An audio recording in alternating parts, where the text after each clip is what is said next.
All right. If you want to be a truly charismatic leader and thus impactful leader, listen up. So a really charismatic leader who exhibits authenticity, trustworthiness, and who is truly, like I said, charismatic will attract like-minded people to his or her cause. So how do we do that? Well, people want to work for amazing leaders, charismatic leaders, leaders that they love, leaders they revere, leaders who are not afraid to stand up and speak out, go against the grain, defend them to other people in life, in organizations, people, leaders who are not unafraid to stand up for different people, right? They want to work for that leader because they like him or her, of course. More importantly, they trust the leader to have their back and want that leader to show them the way. People love and revere leaders who will walk the talk. I learned back in the corporate environment when I used to work there years ago, no faster way to have a leader, shut down and lose really all credibility, all trust, all rapport, all inspiration from the team when they say something and then they won't do and they'll do it, or they say something that they're going to do and they do it, right? So this is a problem. You say something and you don't do it, or you do something that you say you won't do, just to make that extra clear, in case that's not clear. Walk the talk. Do what you say what you do, and don't do what you say you're not going to do. And don't do what you say you're not going to do, right? And that's the biggest thing. You'll get trust and rapport that way. Otherwise, you'll lose it instantly. Connect with people. Ask people, how can I help? How can I serve? How can I help you win? What do you need? What are you challenged with? And really listen and dig deeper.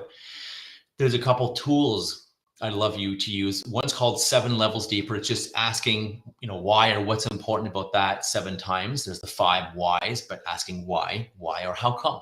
How come is a little less of a aggressive way to ask the question and to dig more. So start asking, how come? If you want, instead of why, because why can be seen as a little like why, a little more interrogational. So this is happening, this is working, this is not working, you don't like this. Well, how come? Versus why. Again, it seems a lot less aggressive.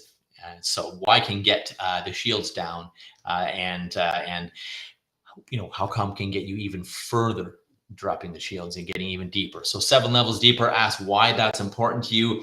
What will you do with that? What's it going to do for you? Ask that 5, 6, 7 times. The 5 whys, why is that important to you? Or how come? How come that's so important to you? Why is that so important to you? And what happens then? And what are you able to do then? What happens now? What happens then? What does that do for you? Keep asking that with people. So that's one trait of a great leader. Right? The other traits, honestly, are to not really care and worry what people think about you. You do you. Go for your team, for the people, for your clients, for your staff. Stand up for them. Stand out and help them stand out. Help them win. Make sure people know when they're doing something good. Make sure people know when they're winning, when they've done something and getting their recognition. Again, it's a way to turn your staff off if you get all the recognition for things they have done, or your teams, or whoever you're working with, right? No matter who you're leading and how you're leading them, right? And so be leading yourself first, right? And look at all the people who are different out there in the world who we revere. People are so worried about being, not attacked, or what will people think of me, or what will people say? And remember your parents saying, what will people think? What will people say? Right? Ignore that and get that out of your mind. Who cares what people say? People will always talk about us if we're up to something. And people will always whine and complain and bitch about us anyways. So you might as well be doing what you want. You might as well be a charismatic leader, leading the way you want, and be courageous, right? Look at the people we revere. Marianne Williamson, Steve Jobs, Elon Musk, Richard Branson, Oprah, Ariana Huffington. They're all open. They're all authentic. They're vulnerable. And vulnerability has power. That's how you can connect with people. If you're way up here and someone thinks, well, I'm way down here, there's no way to connect with them and nowhere to lead them. If they know you're imperfect and you're always working on things, you're vulnerable and open, because vulnerability is powerful. It takes courage and strength to be vulnerable. That will demonstrate power and personal power and confidence, by the way. Just a little tip on that. Be open, be vulnerable. Body language, have open body language, take up space versus closed off or closed down or wimpy body language. Take up space, be vulnerable, be open in every sense of the word, mentally, physically, emotionally, verbally, and you will build trust, rapport, credibility, and you will show personal power. And remember that you're leading yourself first. You lead yourself first. You lead yourself the best. You keep working on yourself. People are going to follow you because you're going to be up to amazing things. You're going to be up to awesome stuff. And people are going to say, how are you doing that? How are you able to do that? How did you get there? I want to get there too. Can you help me get there? Whoever you're leading, whoever you're inspiring, whoever you want to work with. You walking the talk, you doing the scary things, you taking action, you doing what probably 95% of people don't do. People are they're gonna see you. They're gonna see you, and they're gonna see you doing it and achieving it. And sure, they may see you fail or screw up or have some hardships too. However, when you keep going past the hardships, they'll notice that as well, and that'll instantly gain you credibility, authority, trust, rapport, reverence. People revere you. They refer to you. They want to be led by you. They want to work with you. They want to know you. So just take action and just do the doing. And I promise you, people will follow you because 95% of people don't face their fears. They don't take action. Don't go after what they really want in life. Or they do a very tiptoe approach or dipping toe in the water versus I'm in, I'm doing this. I'm going to make sure I win. And those people are revered. And again, avoid worrying about being different or quirky or whatever. The best people in the world are different, are quirky, whatever. Again, Marianne Williamson, Steve Jobs, Elon Musk. These are Oprah. These are people who are different, are quirky, who haven't gone with the grain. They've gone against the grain. So I'll leave you with that. Be open, be different. What is your flair? What is your secret sauce? What is your unique ability? What's so special and valuable about you that you can make sure everyone knows about, everyone sees, and you can shout that? What is your message? What do people need to know? What do they need to do or stop doing? How will you lead them? And how will you lead yourself first, even if you're only leading yourself right now?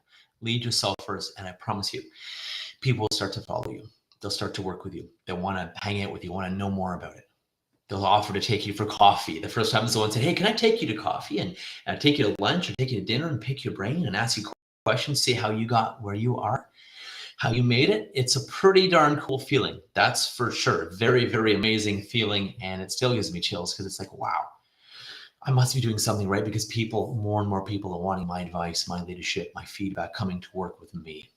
So until that note, until you're there, go lead yourself first, even if you're leading no one else. And if you are leading others, lead yourself first and take responsibility for what you want out there in the world. It doesn't mean you have to do it all. That's why we're leaders. We have people, teams, people that execute, teams, people who support us. Avoid doing it all on your own because that's one of the biggest recipes to failure.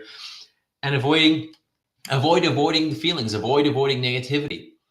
Be with it and learn from it. Avoiding failure because you learn from it. There's no such thing as failure anyways. It's only feedback, growth, and learning. Just like falling when you're learning to walk or falling off the bike when you're learning to ride the bike. There's no failure. It's just feedback, growth, learning. Okay, I won't do that again. I'll do more of this. Right? We don't fail. We don't grow. Success starts with failure, whatever metaphor you want. Take action and lead and be willing to be vulnerable. Be willing to fail. There's a good book. I believe it's by the author, it's called WTF, Willing to Fail. It's by the author of the gentleman who started 1-800-GOT-JUNK. It's called Willing to Fail. Be willing to fail and fail your way to success. And people will see you doing that. Like I said, they want you to lead them, and it's because you inspire them. You doing it, doing the scary stuff, pushing through failure upon failure. You keep going, you never give up. People will love you. And especially when you make it about them. How do I help? How do I serve? What do you need? What do you need today? The reciprocity will come back to you over and over and over again in terms of relationships, friendships, opportunities, making great money, and time with people and doing what you love.